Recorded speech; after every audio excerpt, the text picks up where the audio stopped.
जय हिंद साथियों, नमस्कार। एक बार आप सभी साथियों का फिर से स्वागत है आपके अपने यूट्यूब चैनल एग्जाम गुरु सेंटर में। साथियों, आज है 14 जनवरी। 14 जनवरी 2025 के जितने भी महत्वपूर्ण करंट अफेयर्स के क्वेश्चन बनेंगे उन्हें हम आप सभी साथियों तक शेयर कर रहे हैं। आप सभी साथी सेशन को पूरा देखिएगा। अगर पसंद आए एक लाइक अवश्य करिएगा। साथियों, आपके एक लाइक से हम और अधिक मोटिवेट होते हैं और आप सभी साथियों के लिए निरंतर वीडियो प्रोवाइड करने की कोशिश करते हैं। साथियों, सेशन स्टार्ट करते हैं। सेशन का ये 60 यानी 60वां पार्ट है। देखते हैं पहला प्रश्न। पहला प्रश्न है, हाल ही में मकर संक्रांति 2025 कब मनाया गया? 10 जनवरी, 12 जनवरी, 14 जनवरी या इनमें से कोई नहीं? साथियों, सही उत्तर होगा ऑप्शन नंबर फर्स्ट, 14 जनवरी। साथियों, इस वर्ष मकर संक्रांति का पर्व 14 जनवरी को मनाया जा रहा है। इस दिन से ऋतु परिवर्तन की शुरुआत भी होती है। मकर संक्रांति के दिन स्नान और दान पुण्य जैसे कार्यों का विशेष महत्व होता है। इस पर्व पर खिचड़ी बनाने और खाने की परंपरा है, जिसके कारण इसे कई स्थानों पर खिचड़ी पर्व के नाम से भी जाना जाता है। साथियों, बात आई है महत्वपूर्ण दिवस वाली, तो आइए देख लेते हैं अभी तक इस मंथ में जितने भी महत्वपूर्ण दिवस बीते हुए हैं। साथियों, 2 जनवरी को विश्व अंतर्मुखी दिवस मनाया गया। 4 जनवरी को विश्व ब्रेल दिवस मनाया गया।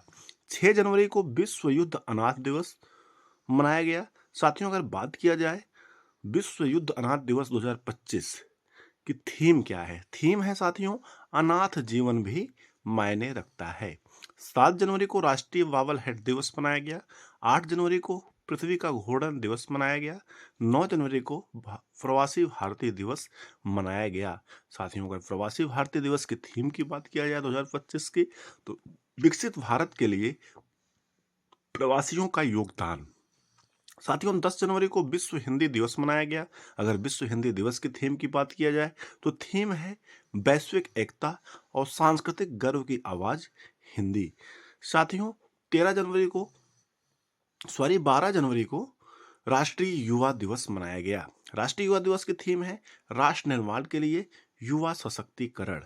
और 13 जनवरी को सार्वजनिक रेडियो प्रसारण दिवस मनाया गया। साथियों, ये महत्वपूर्ण दिवस वाले प्रश्न एग्जाम में किसी न किसी रूप में एक प्रश्न अवश्य ही आ जाता है, इसलिए इसे इग्नोर ना करें। आप सभी साथी अगर हमारे करंट अफेयर सेशन से जुड़े रहेंगे, इसको अलग से पढ़ने की आवश्यकता नहीं पड़ेगी। हम प्रतिदिन रिवीजन कराते हैं, ये अपने आप तैयार होता रहेगा। आपका काम है आप करंट अफेयर सेशन से केवल जुड़े रहें। ठीक है साथियों, आगे बढ़ते हैं, अगला प्रश्न देखते हैं। हाल ही में कौन सा देश संयुक्त राष्ट्र की आधिकारिक सांख्यिकी समिति के लिए बिग डेटा में शामिल हुआ? पाकिस्तान, श्रीलंका, चीन या भारत? साथियों, सही उत्तर होगा अपना देश भारत। ऑप्शन नंबर डी इस प्रश्न का सही उत्तर होगा। साथियों, भारत ने संयुक्त राष्ट्र के बिग डेटा और डेटा विज्ञान पर समिति में सदस्यता प्राप्त की है, जो वैश्विक सांख्यिकी ढांचे में देश की बढ़ती प्रभावशाली भूमिका को दर्शाता है। साथियों, यह सदस्यता भारत की उस प्रतिबद्धता को प्रकट करती है जिसमें वह बिग डेटा और प्रौद्योगिकी का उपयोग करके साक्ष्य आधारित नीति को निर्माण दे रहा है। यह समिति बिग डेटा और डेटा विज्ञान के उपयोग के लेकर कार्य कर रही है ताकि आधिकारिक सांख्यिकियों में सुधार किया जा सके, सतत विकास लक्ष्यों की निगरानी की जा सके। महत्वपूर्ण क्वेश्चन है साथियों, याद रखिएगा, एग्जाम में पूछा जा सकता है। बात आई है साथियों संयुक्त राष्ट्र की। साथियों, संयुक्त राष्ट्र की स्थापना कब हुई थी? 24 अक्टूबर 1945 ईस्वी को। इसलिए साथियों 24 अक्टूबर को यूएन डे यानी संयुक्त राष्ट्र दिवस भी मनाया जाता है, याद रखिएगा। आगे बढ़ते हैं, अगला प्रश्न देखते हैं। अमेरिका के नवनिर्वाचित राष्ट्रपति डोनाल्ड ट्रंप के शपथ समारोह में भारत की तरफ से कौन शामिल होगा? नरेंद्र मोदी, एस जयशंकर, अमित शाह या निर्मला सीतारमण? साथियों, सही उत्तर होगा एस जयशंकर। साथियों, डॉक्टर एस जयशंकर भारत के विदेश मंत्री 20 जनवरी 2025 को अमेरिका के नवनिर्वाचित राष्ट्रपति डोनाल्ड ट्रंप के शपथ ग्रहण समारोह में भारत का प्रतिनिधित्व करेंगे। साथियों, यह उद्घाटन समारोह एक महत्वपूर्ण कूटनीतिक अवसर है क्योंकि ट्रंप अपने दूसरे कार्यकाल के रूप में 47वें अमेरिकी राष्ट्रपति के रूप में कार्यभार संभालेंगे। एस जयशंकर यह यात्रा भारत और अमेरिका के बीच साझेदारी को मजबूत करने के लिए निरंतर प्रयासों को चिन्हित करेगी। महत्वपूर्ण है साथियों, याद रखिएगा। अगर अमेरिका की बात किया जाए साथियों, कैपिटल है वाशिंगटन डीसी। जो प्रेजेंट में राष्ट्रपति हैं जो बाइडेन, उपराष्ट्रपति हैं कमला हैरिस, जो नवनिर्वाचित राष्ट्रपति हैं डोनाल्ड ट्रंप, जो 20 जनवरी को शपथ लेंगे। अगला प्रश्न देखते हैं, हाल ही में किसके तहत दक्षिण भारत की पहली संक्रामक रोग प्रयोगशाला स्थापित की जाएगी? बीएमसीआरआई, डीआरडीओ, इसरो या इनमें से कोई नहीं? साथियों सही उत्तर होगा ऑप्शन नंबर फर्स्ट, बीएमसीआरआई। साथियों बेंगलोर मेडिकल कॉलेज और रिसर्च इंस्टीट्यूट आईसीएमआर के तहत दक्षिण भारत की पहली संक्रामक रोग अनुसंधान और निदान प्रयोगशाला स्थापित करेगा। साथियों जो जीवाणु विज्ञान, कवक विज्ञान और परजीवी विज्ञान पर ध्यान केंद्रित करेगा। साथियों कर्नाटक के मंत्री डॉक्टर सरल पाटिल ने उन्नत हृदय और स्ट्रोक प्रक्रियाओं के लिए मोनिज कैथ लैब स्वीट का उद्घाटन किया है। 2 नए ऑडिटोरियम खोले जाएंगे, जिनमें से एक का नाम डॉक्टर एपीजे अब्दुल कलाम है। महत्वपूर्ण है साथियों, याद रखिएगा। आगे बढ़ते हैं, अगला प्रश्न देखते हैं, कौन सा देश 2026 में राष्ट्रमंडल अध्यक्ष सम्मेलन की मेजबानी करेगा? चीन, भारत, पाकिस्तान या इंडोनेशिया? साथियों सही उत्तर होगा अपना देश भारत, यानी ऑप्शन नंबर बी इस प्रश्न का सही उत्तर होगा। साथियों लोकसभा अध्यक्ष ओम बिरला ने घोषणा की है कि भारत 2026 में राष्ट्रमंडल देशों के अध्यक्षों और पीठासीन अधिकारियों के 28वें सम्मेलन की मेजबानी करेगा। साथियों सम्मेलन संसदीय प्रक्रियाओं में एआई और सोशल मीडिया के अनुप्रयोग पर केंद्रित होगा। श्री बिरला ने पिछले सम्मेलन के दौरान उनके नेतृत्व के लिए सर रिचर्ड मैकमेहन को धन्यवाद दिया है। इंपॉर्टेंट है, याद रखिएगा। आगे बढ़ते हैं, अगला प्रश्न देखते हैं। साथियों हाल ही में किसके द्वारा मध्य प्रदेश में गुना डाकघर और पासपोर्ट सेवा केंद्र पासपोर्ट भवन का उद्घाटन किया गया? शिवराज सिंह चौहान, मोहन यादव, ज्योतिरादित्य सिंधिया, अमित शाह? साथियों सही उत्तर होगा option number C, Jyotiraditya Scindia. साथियों मंत्री ज्योतिरादित्य सिंधिया ने 1154 वर्ग फुट में 43.18 लाख रुपए की लागत से निर्मित विस्तारित गुना प्रदान डाकघर और साथ में पासपोर्ट सेवा केंद्र का उद्घाटन किया। साथियों डाक विभाग को प्रौद्योगिकी के साथ आधुनिक बनाने तथा सुकन्या समृद्धि योजना और इंडिया पोस्ट पेमेंट बैंक जैसी नागरिक सेवाओं को बढ़ाने पर ध्यान केंद्रित किया जाएगा। साथियों यह पहल भारतीय डाक विभाग के पहुंच में सुधार और जन कल्याण के दृष्टिकोण से अनुरूप है। साथियों बात आई है मध्य प्रदेश राज्य की, आइए देख लेते हैं मध्य प्रदेश राज्य के बारे में। अगर मैप में देखा जाए तो भारत के बीचों बीच में स्थित है अपना मध्य प्रदेश राज्य, जिसका स्थापना यानी गठन हुआ था 1 नवंबर 1956 ईस्वी को। राजधानी है भोपाल, सबसे बड़ा शहर इंदौर है। मुख्यमंत्री है मोहन यादव, राज्यपाल है मंगूभाई सी पटेल। विधानसभा एक सदनीय है साथियों, विधानसभा की 230 सीटें हैं, लोकसभा की 29 सीटें हैं, राज्यसभा की 11 सीटें हैं। अगर उच्च न्यायालय की बात किया जाए तो मध्य प्रदेश उच्च न्यायालय जबलपुर में स्थित है। महत्वपूर्ण फैक्ट है साथियों, याद रखिएगा, यहाँ से एग्जाम में प्रश्न अवश्य बनता है, इसलिए हम इसको भी रिवीजन कराते रहते हैं। आगे बढ़ते हैं, अगला प्रश्न देखते हैं। हाल ही में किसके द्वारा मेगा उद्यमिता सम्मेलन का उद्घाटन किया गया? राजीव रंजन सिंह, संजय मल्होत्रा, सर्बानंद सोनोवाल? इनमें से कोई नहीं। साथियों सही उत्तर होगा option number first, Rajiv Ranjan Singh. साथियों केंद्रीय मंत्री राजीव रंजन सिंह ने पुणे में पशुधन क्षेत्र पर केंद्रित मेगा उद्यमिता विकास सम्मेलन का उद्घाटन किया। इस कार्यक्रम में 545 करोड़ रुपए की लागत वाली 40 पशुधन परियोजनाओं का शुभारंभ भी शामिल है।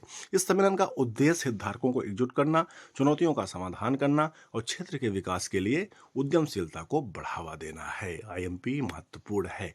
आगे बढ़ते हैं साथियों, अगला प्रश्न देखते हैं।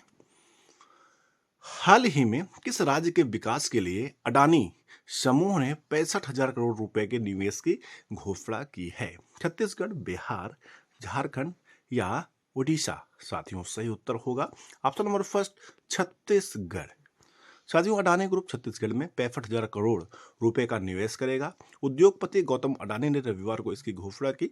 छत्तीसगढ़ के अधिकारियों ने कहा कि उद्योगपति गौतम अडानी ने रविवार को मुख्यमंत्री विष्णुदेव साई के साथ बैठक के दौरान छत्तीसगढ़ में ऊर्जा और सीमेंट परियोजनाओं में 65,000 करोड़ रुपए के निवेश की घोषणा की है। साथियों महत्वपूर्ण है छत्तीसगढ़ राज्य के लिए।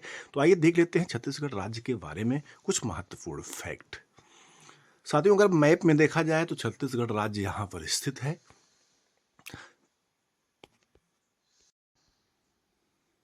अगर छत्तीसगढ़ राज्य के गान की बात किया जाए तो गान है अरपा पैरी के धार। गठन हुआ था 1 नवंबर 2000 ईस्वी को। राजधानी है रायपुर। सबसे बड़ा शहर भी रायपुर है। टोटल डिस्ट्रिक्ट यानी जिले हैं 33। राज्यपाल हैं रामेन डेका। मुख्यमंत्री हैं विष्णुदेव साय। विधानमंडल साथियों एक सदनी है। विधानसभा की 19+1 सीटें हैं। लोकसभा की 11 सीटें हैं। राज्यसभा की 5 सीटें हैं। उच्च न्यायालय है छत्तीसगढ़ उच्च न्यायालय बिलासपुर में स्थित है। साथियों कुछ महत्वपूर्ण प्लेस हैं। जगदलपुर में चित्रकूट सिरपुर स्थापत्य समूह है। महानदी साथियों छत्तीसगढ़ राज्य में है। चैतुरगढ़ नवा रायपुर छत्तीसगढ़ में है। भोरमदेव मंदिर छत्तीसगढ़ में है। सबसे महत्वपूर्ण है साथियों अचान कमार वन्य जीव अभ्यारण्य भी छत्तीसगढ़ राज्य में स्थित है। कई बार एग्जाम में पूछा गया है, स्पेशली इसे याद रखिएगा।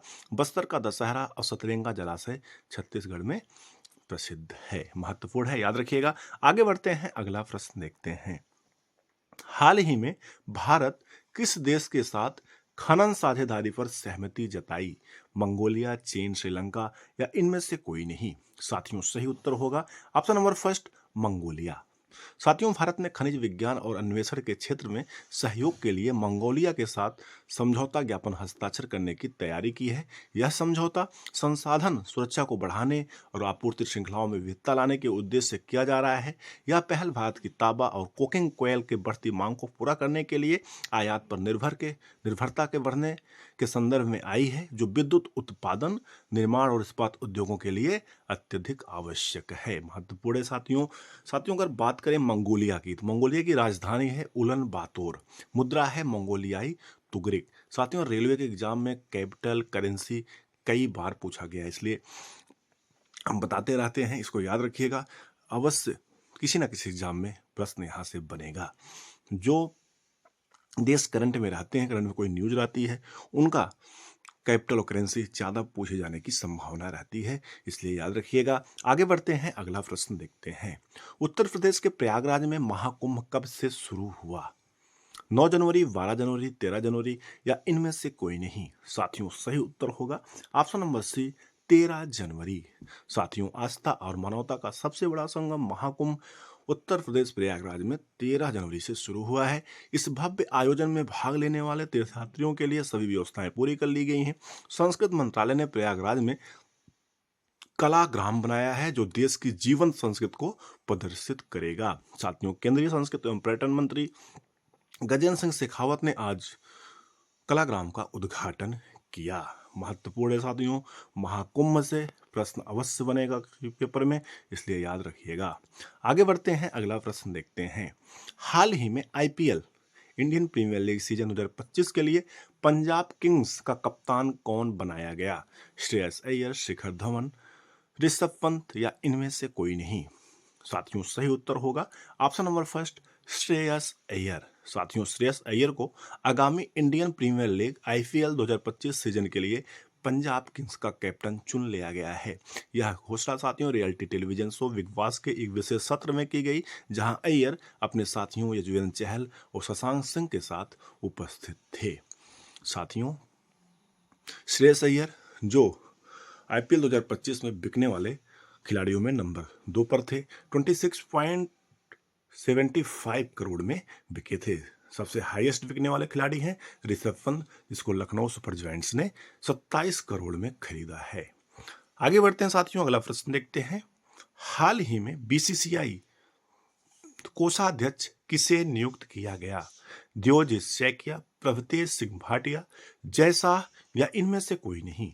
साथियों सही उत्तर होगा option number B, Prabhtesh Singh Bhatia. हाल ही में साथियों बीसीसीआई के नए कोषाध्यक्ष निर्विरोध चुने गए हैं, प्रभतेश सिंह भाटिया।